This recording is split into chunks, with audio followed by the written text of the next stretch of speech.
The blade was already moving before anyone in the ballroom noticed it existed. I saw it first. I always see it first.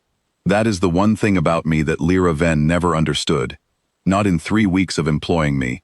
Not even after everything that happened that night. She thought she had hired a bodyguard. What she actually hired was a man who could not stop watching hands. Because hands are what kill you, not faces, not weapons on display, not the loud parts of a room. Hands. The hand belonged to a man in a server's uniform, moving through the crowd with a tray of drinks balanced on one palm, and something small and sharp folded into the other. I put my body between him and Lyra before my mind had even finished the thought, and the tray went down, glass shattering across imported marble, and the man went down with it, gasping, pinned under my arm before the first scream even started. That should have been the end of it. One attacker, stopped, contained, forgotten by morning, but it wasn't the end. It was the beginning of the strangest night of my life. 2 more men stepped out of the crowd, weapons already raised, faces set the way faces get set, when someone has decided violence is coming no matter what. I turned to face them, ready for whatever came next, and then something happened that I still cannot fully explain. They looked at me, really looked, and they stopped. Not slowed down, not hesitated, stopped, completely, like invisible hands had grabbed them by the shoulders and held them in place. One man's weapon arm dropped an inch, as if his own fingers no longer trusted him. The other stepped backward so fast he knocked over a serving cart, and the sound of breaking glass rang through a ballroom that had gone completely silent. "Ashwood," one of them whispered. Just that. One word, but it moved through the crowd like fire through dry grass, and I watched 300 wealthy strangers turn to stare at me like I was something that should not exist. I did not know that name. I still do not really. But in that frozen half-second I understood one thing clearly. Whatever they believed about me was doing more work than any weapon I could have carried that night. Let me back up, because none of this makes sense without knowing how I got there in the first place. My name is Callum Reese, and 6 weeks earlier, I was doing nothing more exciting than fixing a broken generator on a trading platform at the edge of nowhere, taking small jobs for small pay, trying to stretch out a life that had gone quiet after the war ended. Then a message came through, encrypted, no name attached, just coordinates, and a number of credits that made me sit very still for a long moment. Personal protection detail, single client. I almost deleted it, thinking it was a scam. I am glad I did not. Lyra Venn ran one of the largest shipping networks in 3 connected systems, moving cargo between worlds that barely trusted each other on a good day. She was young for the position, sharp-eyed, careful with her words, and when I met her in the private garden at the top of her estate, she looked at me the way you look at something you are not sure you understand. "You are the human," she said, not really a question. "Depends who is asking," I told her. "I am asking because every guard I have hired before you is gone. 3 teams, trained, experienced, armed, all gone within 2 months." She studied me carefully. "I do not understand why anyone would think a human could do better. Your people are not stronger than mine, not faster. You barely left your own solar system before meeting the rest of us." "Guess you will find out," I said. She did not smile. Her people rarely do, not in the way mine does, but something shifted behind her eyes, something between curiosity and the first thread of hope she had allowed herself in weeks. I took the job that day. I moved into the guest wing of her estate. I learned her schedule, her routines, the shape of the danger circling her life.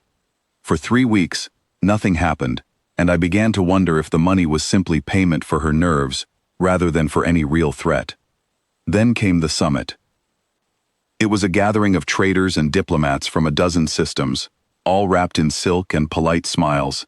300 guests in a ballroom, built to impress rather than protect. Lyra had to attend. Business required it.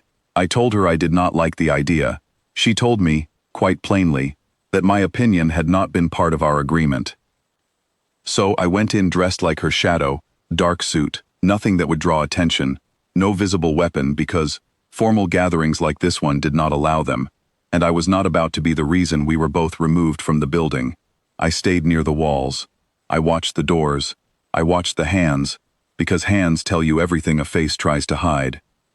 That is how I found the man with the tray before he ever got close enough to matter. And that is how, minutes later, I found myself standing in the middle of a silent ballroom while two strangers stared at me like I had returned from somewhere they thought was permanent. Security arrived quickly after that, estate guards and summit staff moving in to restrain all three men before the shock in the room had even settled. Lyra stood behind me, gripping my arm tightly enough that I would carry the mark of it for days, her breathing quick and uneven. "You know them," she said. Not a question. Again, nothing she said that night was ever really a question. "No," I told her honestly. "I have no idea who they think I am." She did not believe me, not that night, and honestly, I could not blame her. For the next 2 days, she searched through old records, old conflicts, old names, trying to find any trace of a human called Ashwood, buried somewhere in her people's history. She never found one. My species had barely made contact with hers a generation earlier. We were still new, still unfamiliar, still mostly unproven in the eyes of a much older civilization. But it did not matter what the truth actually was. What mattered was what those two men believed, and belief spreads faster than fact ever does. Within days, the story had already begun changing shape as it moved from one whispering mouth to the next, growing larger, stranger, more impossible with every retelling. The guard who wore another man's reputation like armor. The human whose face alone could stop a trained operative in his tracks. I did not correct any of it. I could not have, even if I tried. Nobody wanted the boring truth, which was simply that I had reacted quickly and two frightened men had made an assumption in a moment of panic. They wanted the legend. So the legend was what spread. Within a month, the danger around Lyra Venn quieted in a way it never had before. Not because the underlying threat disappeared, but because nobody wanted to become the next name attached to a failed attempt against her, not after word spread of what had happened in that ballroom. Fear, it turns out, protects better than any weapon I have ever carried. Lyra asked me about it once, weeks later, sitting again in that same quiet garden, with its imported flowers and soft violet light. "Does it bother you?" she asked, "being feared for something that was never really yours?" I thought about that question longer than I expected to. "Not really," I finally said. "A reputation is just a kind of shield you did not have to build yourself. If it keeps you safe, I will wear a stranger's name for as long as it takes."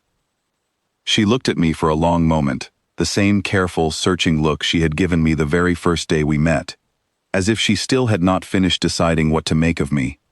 "Maybe your people really are strange," she said quietly. "Not because you are stronger than us, because you will carry someone else's name into danger and never once ask for it back." I did not have a good answer for that. I am still not sure I do. What I do know is this: somewhere, at some point, a human named Ashwood did something that left a mark deep enough to freeze grown men in their tracks years later, in a place I had never even visited. I never learned who he was, what he did, or whether he is even still alive somewhere out among the stars. But I like to think that wherever he is, he would not mind knowing his name did some good on a night he had nothing to do with. Because in a ballroom full of silk and quiet music, on a night that was supposed to be nothing more than routine, his story saved a life I had been hired to protect. And that is a debt I intend to keep paying, one frozen stranger at a time, for as long as Lyra Venn needs someone standing between her and the dark.